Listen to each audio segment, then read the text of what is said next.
Rencontre contactée à Marseille un homme célibataire chrétien.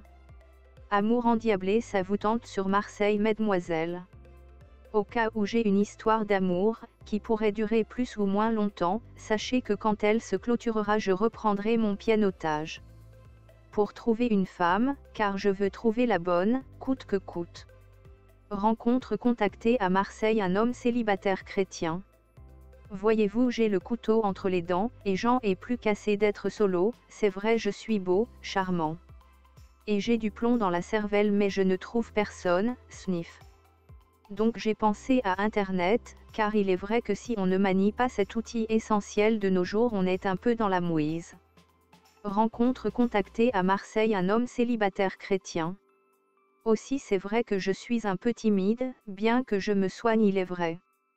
Mais ce n'est pas trop facile de devenir un leader d'opinion, qui fait se lever les foules à la seule évocation de son nom. Explication de la femme que je recherche. La personne que je recherche doit correspondre à plusieurs de mes critères que je développerai ensuite. Tout d'abord, il y a des critères physiques et /obliques ou ethniques auxquels je ne peux pas et ne veux pas déroger. Je voudrais que la personne avec laquelle je partagerai mon chemin de vie soit de corpulence mince. Je veux que notre couple soit harmonieux. En ce qui me concerne, j'ai l'habitude de faire attention à mon physique et je souhaiterais que vous en fassiez de même. Comme vous l'avez vu, je suis plutôt bien fait de ma personne, je ne suis pas le seul à le penser, on me le dit aussi, et j'ai envie de vous trouver jolie. Dans un même souci d'harmonie, je voudrais que vous soyez avenante, enjouée, distinguée. Je veux me sentir fière d'être à vos côtés, autant que vous pourriez vous sentir fière d'être à mes côtés. Rencontre contactée à Marseille un homme célibataire chrétien. Je sais, vous allez péter les plombs quand vous me lirez. Bien que les mélanges soient souvent une source de richesse, en ce qui me concerne, je n'ai pas d'envie de métissage, donc je souhaite que vous soyez de type caucasien, c'est-à-dire blanche. Je veux que mes enfants me ressemblent, et moi, si vous avez bien regardé ma photo, je suis certes brun, mais je suis très blanc. Donc je veux que mes enfants soient aussi très blancs. Vive les chrétiens! Je suis de confession catholique et je veux que mes enfants soient dès leur conception baignés dans la religion catholique. Donc, même s'il est intéressant d'échanger sur les différentes religions, en ce qui me concerne, je veux passer ma vie avec une personne de confession catholique et qui soit comme moi, pratiquante. Je voudrais que nous allions très rapidement ensemble, pratiquer notre religion à la messe le dimanche. Rencontre contactée à Marseille un homme célibataire chrétien. Ma ville, Marseille. Je suis amoureux de ma si belle ville de Marseille, et je veux qu'il en soit de même pour ma future promise. Je veux que vous soyez heureuse, tout comme moi, de continuer à vivre dans votre ville de cœur. Donc, je ne souhaite pas que vous y arriviez à ma demande. Car il est très important pour moi que vous puissiez continuer à vivre votre vie sociale et familiale comme vous le faites déjà aujourd'hui. Mon souhait premier, c'est d'additionner nos 2 mois pour faire un harmonieux nous.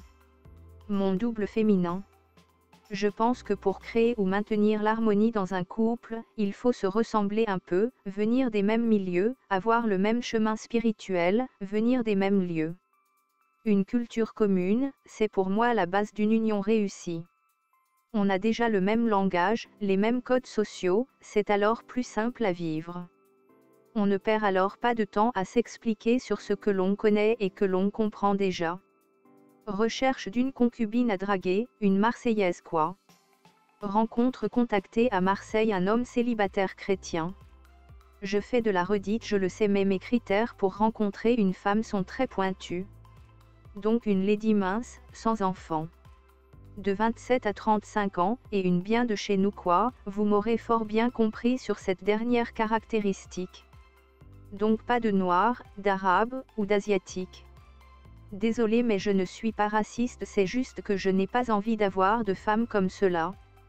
Et puis même si les gens trouvent que je suis un gros raciste de base, je m'en fous. Après tout, il faut savoir ce que l'on veut. Rencontre contactée à Marseille un homme célibataire chrétien. En dernier lieu, j'aimerais aborder notre avenir, ce qui se passera si nous nous plaisons. Je ne veux pas tout planifier, mais je pense que nous vivrons ensemble avant tout. Car ce n'est que comme cela qu'on peut savoir si l'autre nous convient.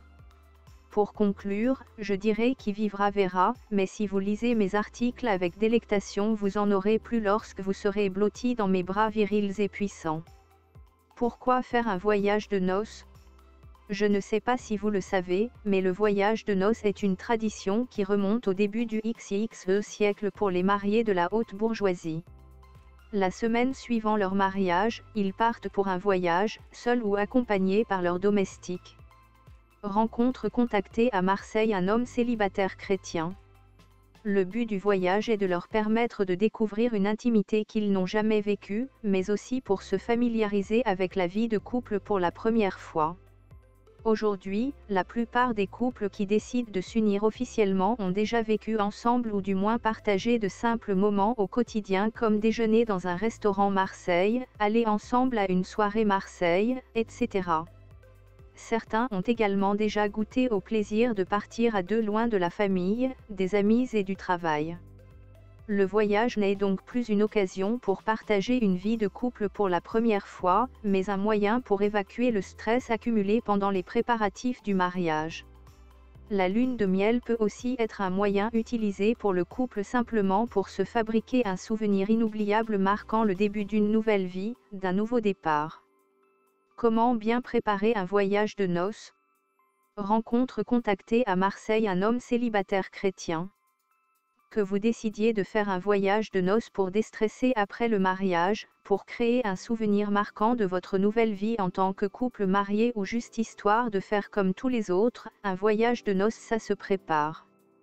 Mon conseil est de préparer votre voyage de noces en même temps que les préparatifs de votre mariage Marseille, surtout si vous prévoyez de partir le lendemain de l'officialisation et de la célébration de votre union. Vous devez alors vous mettre d'accord sur la destination, partir à l'autre bout du monde pour profiter du soleil, des belles plages et du farniente, partir à l'aventure en plein cœur des savanes africaines ou dans les montagnes, découvrir les plus belles capitales européennes et visiter les monuments et sites historiques les plus importants, etc. Quel argent? Vous devez également prévoir le budget alloué à votre voyage. En préparant vos comptes, intégrez les frais de transport, l'hébergement, les repas, les activités, l'argent Marseille pour l'achat d'objets souvenirs, etc. Le plus important c'est de vous tenir au budget.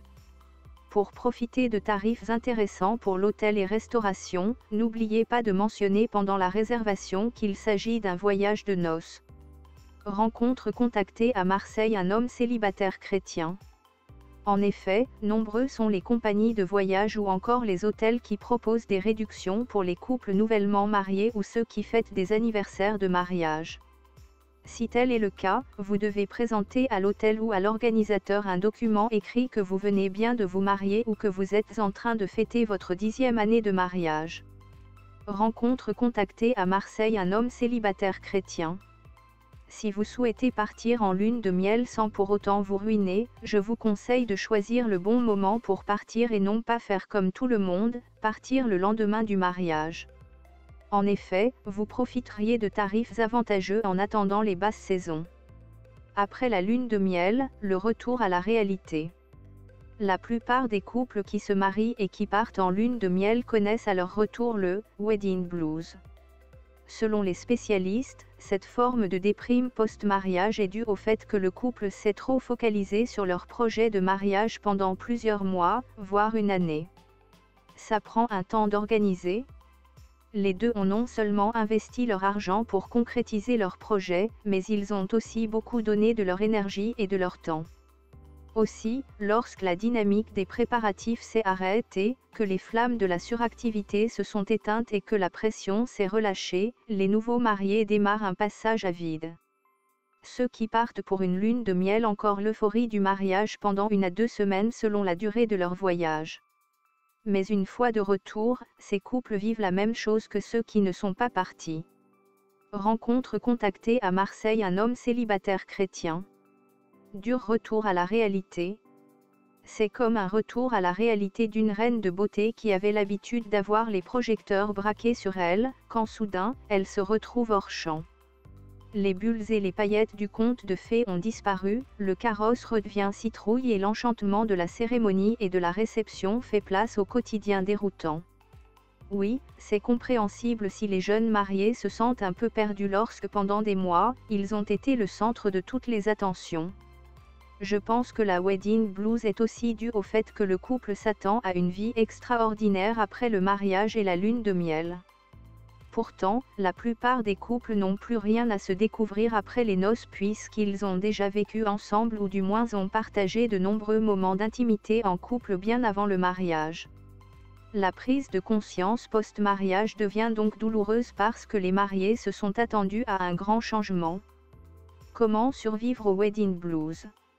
Même si je suis encore un célibataire Marseille et que j'attends de faire une rencontre sérieuse Marseille qui pourra aboutir à un mariage Marseille, je pense que j'ai quelques idées sur les meilleures façons de surmonter la fameuse déprime post-mariage. Rencontre contactée à Marseille un homme célibataire chrétien. Unis pour le meilleur et le pire. Tout d'abord, changez votre façon de penser. Retenez que votre mariage ne prend pas fin à la fin de la réception ou à votre rentrée de la lune de miel. Le mariage c'est pour la vie. Dites-vous que votre prochain défi après les préparatifs c'est d'organiser votre quotidien en tant que couple marié. Pour éviter le wedding blues, je vous conseille de faire quelques changements dans votre vie. Rencontre contactée à Marseille un homme célibataire chrétien. Marquez votre nouvelle vie en renouvelant par exemple la décoration intérieure de votre maison. Vous pouvez aussi changer d'appartement ou voiture. Les nouveaux mariés se laissent aussi submerger par la routine et négligeant leur vie de couple. Pourtant, n'oubliez pas que le jour du mariage ne doit pas être l'unique fois où vous devez mettre un peu de romantisme dans votre vie. N'attendez pas non plus un événement spécial à célébrer comme la Saint-Valentin ou l'anniversaire de votre rencontre pendant un speed dating pour passer une journée ou une soirée Marseille romantique. Autorisez-vous par exemple tous les mois à un dîner aux chandelles à la maison ou dans un restaurant Marseille. Décompressez. N'hésitez pas non plus à faire des escapades de temps à autre, comme un week-end à la plage ou à la campagne. Ce sont d'excellents moyens pour entretenir votre flamme d'amour. Rencontre contactée à Marseille un homme célibataire chrétien. Vous ne savez plus quoi faire après votre mariage et votre lune de miel. Pourquoi ne pas rattraper le temps perdu avec vos proches ? Pendant les préparatifs, vous n'avez plus eu le temps de rencontrer votre famille ou de participer aux soirées entre amis. Il est maintenant temps de renouer avec vos proches en reprenant vos anciennes habitudes tout en restant conscient que vous êtes maintenant un couple marié. Enfin, si le projet de mariage vous a réunis et a permis de tisser un lien fort entre vous, pourquoi ne pas penser au prochain projet ? Il peut s'agir de 1001 projets comme déterminer le moment propice pour avoir un enfant et trouver les bons moyens pour s'y préparer. Vie de couple marié, comment partir sur les bons rails ? Vous avez pu surmonter le wedding blues. Je vous félicite. Maintenant, je tiens à clôturer le sujet en vous donnant quelques conseils pour que vous partiez du bon pied dans cette nouvelle et longue aventure qui vous attend. Pour ne pas se laisser submerger par le rythme boulot métro dodo, accordez-vous tous les soirs un moment, pendant le dîner ou avant de se coucher, pour vous raconter vos journées respectives. Je pense aussi qu'un couple doit toujours prendre les décisions à deux-mêmes pour les sujets les plus banals comme changer de décoration, choisir la destination pour les prochaines vacances, etc. Rencontre contactée à Marseille un homme célibataire chrétien. Pour éviter les grosses disputes à l'avenir, habituez-vous alors à toujours consulter l'avis de l'autre avant de faire quelque chose. Il est également important pour un couple marié de se faire des compliments. Rencontre contactée à Marseille un homme célibataire chrétien. N'oubliez pas de dire à votre dulcinée de dire à quel point elle est belle avec cette robe Marseille ou à votre chéri que vous êtes fier de ce qu'il accomplit au travail. Nouvelle rencontre, les choses auxquelles il faut faire attention avant de se lancer. Vous êtes une ou un célibataire Marseille et vous avez déployé tous les moyens pour trouver l'amour et sortir de votre statut de célibat. Vous avez déjà tout essayé, drague Marseille par SMS, speed dating, site de rencontre ainsi que les soirées Marseille célibataire. Astérisque. Ce sont des techniques qui marchent, je vous l'affirme, mais pour réussir à faire une rencontre sérieuse Marseille, il est important de savoir faire ressortir votre personnalité pour que vous puissiez attirer naturellement celle ou celui vous plaît. Aussi, je vais d'abord vous parler des écueils à éviter lorsque vous seriez décidé à faire des rencontres. Afin de démarrer sur de bons rails. La première chose à faire est de laisser votre passé derrière vous. Je comprends les célibataires qui ont eu une séparation amoureuse difficile et compliquée. Forcément, cela a laissé des traces douloureuses. Inconsciemment, ils se mettent eux-mêmes la pression en se demandant comment avoir une vie de couple saine à la prochaine relation. Rencontre contactée à Marseille un homme célibataire chrétien. Je vous le dis alors, arrêtez de penser comme tel. Toutes ces questions et préoccupations du passé vous empêchent d'avancer.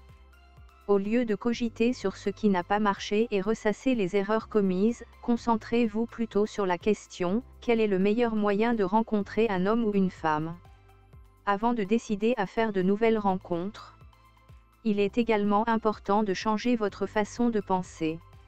En général, une personne célibataire établit sa stratégie de séduction en fonction de ce qu'elle pense de celui ou celle qui l'attire, mais aussi de ses anciennes expériences. Aussi, ne posez pas trop de critères et évitez de citer toutes les qualités que vous aimeriez trouver chez votre futur copain ou copine.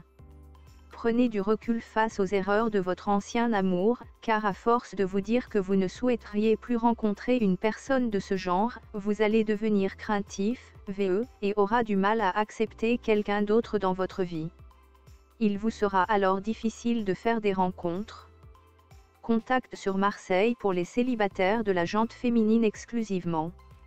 Enfin, il est important de bien vous poser cette question, vous souhaitez faire de nouvelles rencontres parce que vous vous sentez prêt, à vous lancer dans une nouvelle relation ou souhaitez-vous trouver l'amour parce que tout le monde autour de vous est en couple? Pour moi, il faut être en couple pour les bonnes raisons et non pas parce que les éléments extérieurs doivent dicter l'avenir de votre vie sentimentale. Si vous projetez de faire de nouvelles rencontres pour de faire comme les autres, vous allez vous engager dans une future relation amoureuse qui ne vous correspondra pas. Lorsque vous allez vous en rendre compte, ce sera trop tard parce que vous risquez de faire souffrir celui ou celle qui est avec vous. Ou faire des rencontres sérieuses à Marseille. Être décidé, à faire des rencontres est une chose, mais savoir comment agir en est une autre.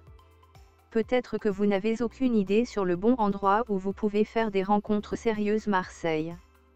Ou qu'au contraire, vous connaissez tellement d'adresses sympathiques pour sortir dans la cité phocéenne, mais que vous ne savez pas par où commencer et vous ne souhaitez pas prendre la mauvaise direction et perdre votre temps. Je vous suggère alors en premier lieu les sites de rencontres. Depuis quelques années, les sites de rencontres et les réseaux sociaux sont devenus les premiers moyens utilisés par les célibataires pour faire des rencontres amoureuses. Vous retrouverez sur la toile des milliers de sites où vos chances de rencontrer celui ou celle qui vous correspond sont importantes. Rencontre contactée à Marseille un homme célibataire chrétien. Pour faire des rencontres. Je vous suggère aussi de faire des sorties Marseille. Sortez de votre zone de confort et n'hésitez pas à participer aux différentes soirées Marseille avec vos amis, à sortir dans les clubs Marseille, etc., pour multiplier vos connaissances. Rencontre contactée à Marseille un homme célibataire chrétien. Vous pouvez aussi faire d'intéressantes rencontres en faisant des activités ludiques. Que ce soit en faisant de la randonnée en groupe, entrer dans un club de lecture, faire de l'acrobranche ou la tyrolienne, etc., vous pouvez aussi rencontrer votre moitié pendant vos hobbies. Toutefois, il est important de ne pas trop y penser. Détendez-vous, adonnez-vous à la pratique de votre activité favorite et restez naturel, Avez-vous déjà pensé à faire une rencontre dans l'entreprise dans laquelle vous travaillez? Oui, il est possible de trouver votre moitié au travail. À partir d'aujourd'hui, soignez votre apparence lorsque vous allez travailler. Soignez votre coiffure et votre look pour être séduisant, N'hésitez pas à manger avec vos collègues à midi ou à participer aux sorties tous les vendredis soirs, etc. Cependant, il est important de garder secret votre projet et de ne pas le révéler même à vos collègues les plus proches.